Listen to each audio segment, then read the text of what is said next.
Hi everyone, this is Midnight Mommy. So for today's video, I'm gonna show you how to solve physics problems involving uniformly accelerated motion.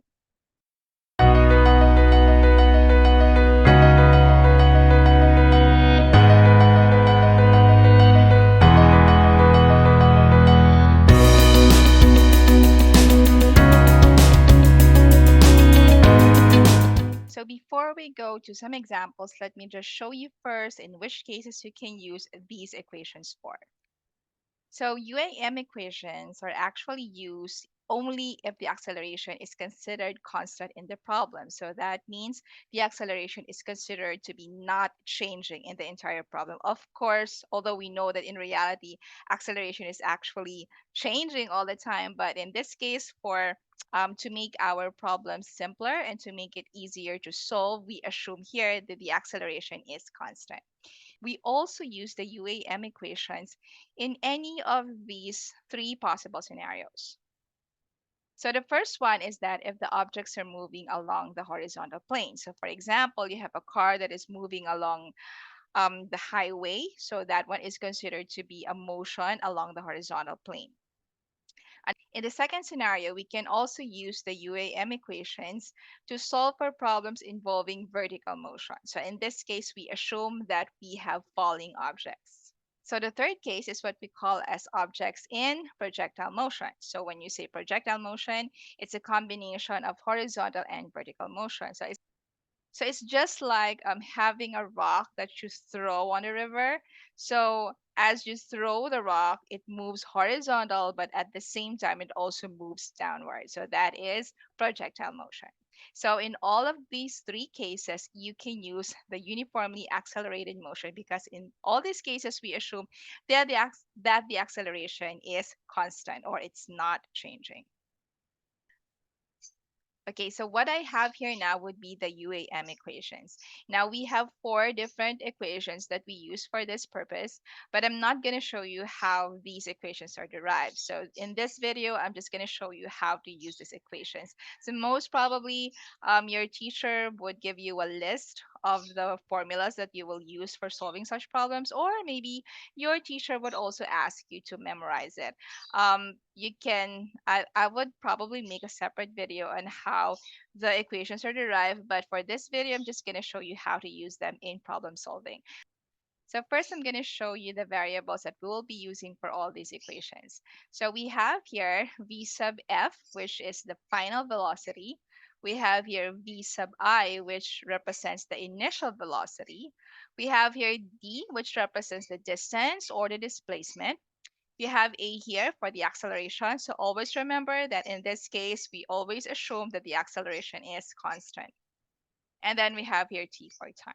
Okay. So if you notice here, for all of these equations, you only have like one variable that is missing. So for example, for the first equation, you have v sub f is equal to v sub I plus at. So in this first equation, you would notice that the d here is not given. Now for the second one, we have here d is equal to v sub I times t plus 1 half at squared. So in this formula, you would notice that your vf is not given. Then for the third one, you have v sub f squared is equal to v sub I squared plus 2ad. So in this formula, on the other hand, your t is not given. And on the last one, you have d is equal to quantity v sub I plus v sub f over 2 times t. So in this formula, your a is not given. Okay, now the question is, which of the four equations are you going to use for solving the given problem? Well, it actually depends on what is given, okay, and what is asked in the problem. So now let me show you an example of how to use these equations in a physics problem. Okay, so to solve this problem, we have to first start listing down our given quantities.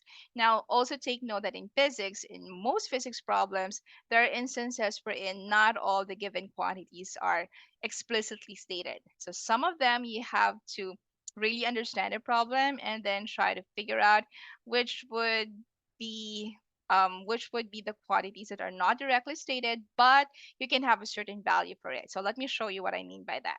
So for the first one, it says here, the airplane accelerates down a runway. So if it's accelerating down a runway, so definitely the airplane has to start from rest. Okay, so when we say that it's starting from rest, that means your initial velocity is equal to zero.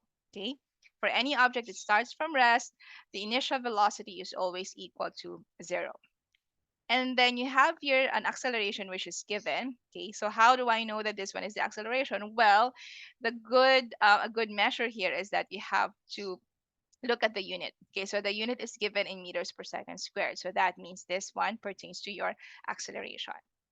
So the acceleration is 3.20 meters per second squared.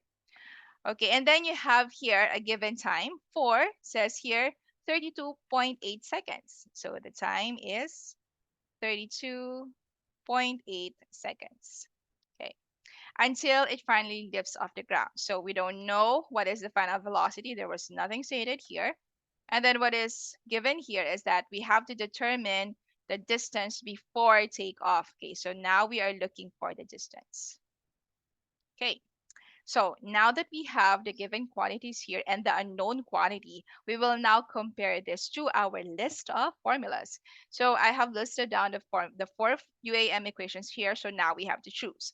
Okay, so the clue here to find out which is the correct formula to use is that you have to make sure that all the three given quantities are there in the formula plus the unknown. Okay, so you need to see all these four variables here in that formula. Okay, so let's do it. So for the first one, you have VF is equal to V sub I plus AT. Okay, so based on the list that you have here, you don't have VF, so definitely you cannot use this one. Now let's move on to the second one.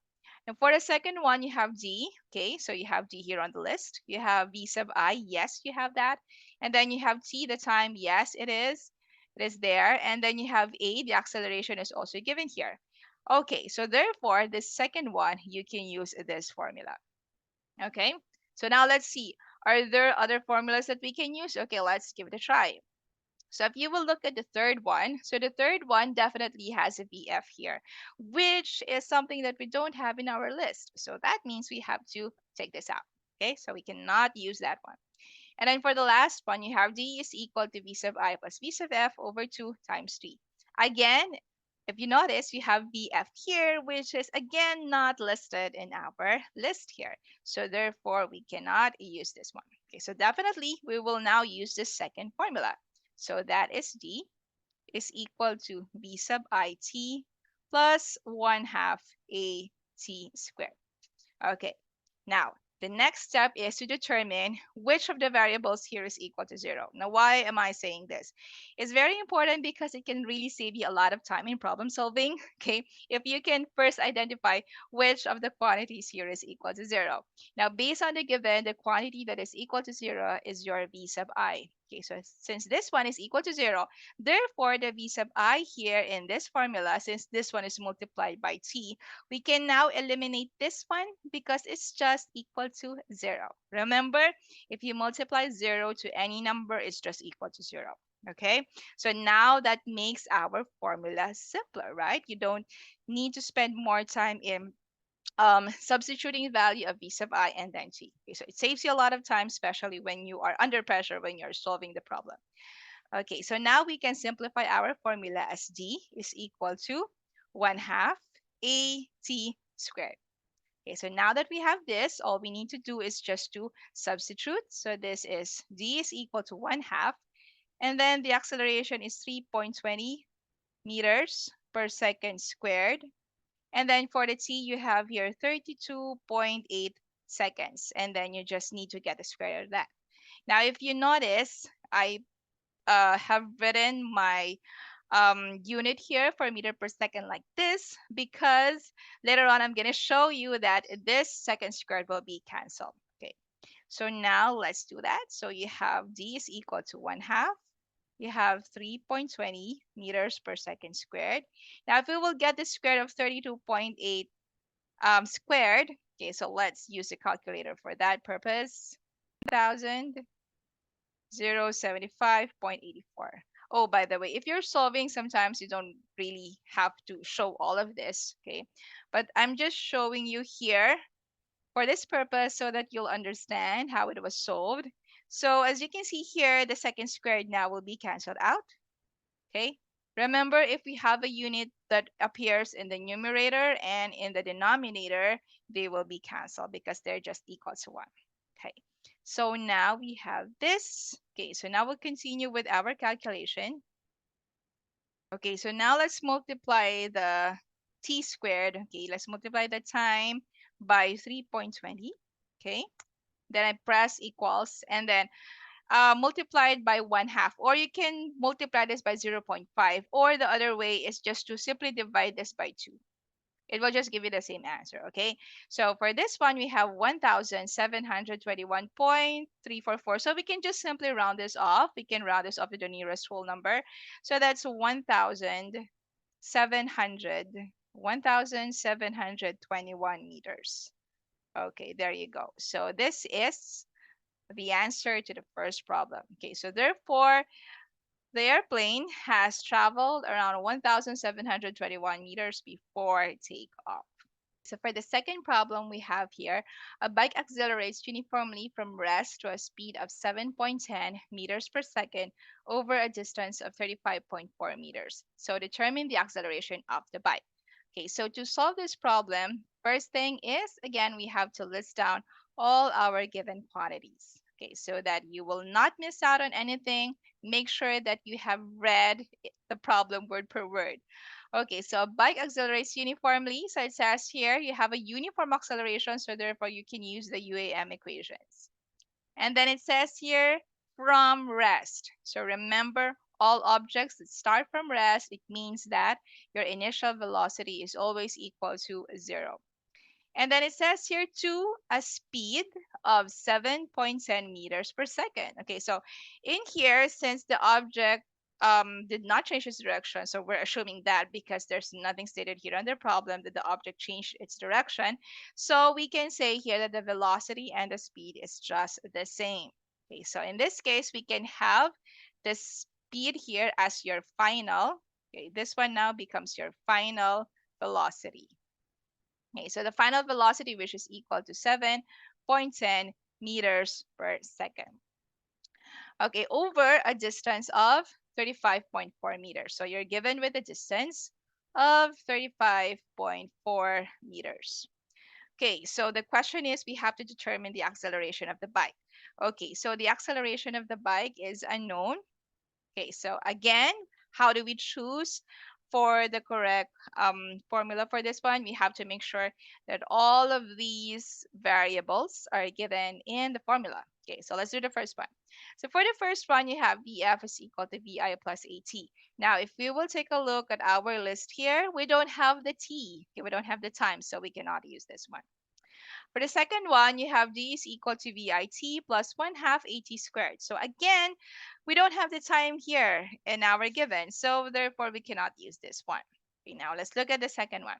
So for the second one, we have VF squared is equal to VI squared, which is also here. We have VI plus 2AD, so you have your A and D, so therefore you can use this one, the third one. Now let's check out the fourth one. So for the fourth one, you have D is equal to VI plus VF over 2 plus T. So again, for the fourth one, you cannot use this because it has T. Okay, so now that we have chosen our correct formula, we just simply have to substitute the values here. Okay, so we have here VF squared is equal to VI squared plus 2AD. Now, here's the thing. Before you substitute the values, I suggest that you have to derive first the formula for what you're looking for. So in this case, we're looking for the value of the acceleration. So what I'm going to do now is to rearrange this formula so that I can solve for the acceleration. So how do I do that? I will just use basic algebra. Okay. So if you're having trouble solving this using algebra, I suggest that you brush up on the lesson on linear equations so that that lesson can really help you so that you know how to work with equations in physics. Okay, so here we go. So what I'm going to do is that I will transpose v sub I squared here to the right side, okay, because the goal here is to isolate A. Okay, so we're gonna isolate A here, right? So when I will, so when I transpose my v sub I squared, it becomes negative. So since in this case this is positive, it will now change its sign to negative. So I have vi squared. Okay, so this is now equal to 2ad. So this is now what remains here on the right side. Now I want A only, but A is together with 2 and D. Okay, so now I have to apply the force. So how do I now separate 2 from, so how do I now separate A from 2 and D? Okay, so the thing is you just have to simply divide both sides of the equation by 2D. There, so we can cancel this D and this 2. There you go.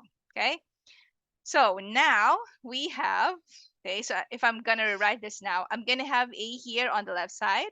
And then I'm going to have this one on the right side. I have VF squared minus VI squared over 2D. Okay? Before I substitute the values, okay, um, we're going to do what we did for the first problem, wherein first we identify the quantity that is equal to 0 because it makes our equations simpler. Okay, so which of these variables is equal to 0? So based on our given, your v sub I is equal to 0. So since v sub I here is equal to 0, we can cross this out here, and this is just equal to 0. Okay, so now our equation becomes simpler. So we have A is equal to VF squared over 2D. Okay, there we go. So now let's substitute. Okay, so your VF is 7.10 meters per second. And then we need to get the square of that over your 2 times your D, which is 35.4 meters. Okay, now let me show you the magic of deriving the equations. Okay, so here, let's look at this. You know, the thing with physics is that you have to be very careful with the units because if you have the correct units, most probably you use the correct formula. But if you didn't get the correct unit for that quantity, you're in big trouble. So you have to double check your formulas. Okay, so let me now use my calculator for that. Okay, so now let's input this in the calculator. You have 7.10. Okay, the square of that is equal to 50.41. Okay, so I'm gonna write here. Okay, so 50.41. And the unit now will become meter squared over second squared, right? Okay, so if you notice, I again wrote it this way so that you can see later on which unit will be canceled. Okay, and then we'll divide that by, you have, okay, so you have 2 times 35.4. Okay, so this gives us 70.8. Okay, 70.8 meters. Again, you don't really have to show all of these. So in your final answer, you can just, in your solution, you can just simply put your final answer. But I'm just showing you the computations here so that you can follow it. Okay, so based on this one, you would notice that the m here will be canceled out. So 1m here, okay, and then this one will be canceled out. So now the final unit will be meter per second squared, which is the unit of acceleration. So that means we use the correct formula. Okay, so now let's do this on the calculator. So you have 50.41 divided by 70.8. Okay, so there we go. You have 0.71. Okay, so you have 0.71 meters per second squared. Okay, I didn't have much space there, so I'm just going to write it here. So A is equal to 0.71 meters per second squared. And there you have it. Okay, so there you go. So I hope this video was able to help you solve UAM problems. Actually, there's so many UAM problems. So all these problems, I took this from the physics classroom, so you can check out their website. It has very good content, and you can use the problems there as a practice because they also provide like solutions for that. So you can check out that website. That's physicsclassroom.com. Okay, so if you enjoyed this video, just feel free to share this to your friends who are also having difficulty solving physics problems. And just click the subscribe button and hit the bell to get new updates on our new tutorials here on Midnight Mommy. So thank you so much for joining me, guys, and good luck with your physics problems.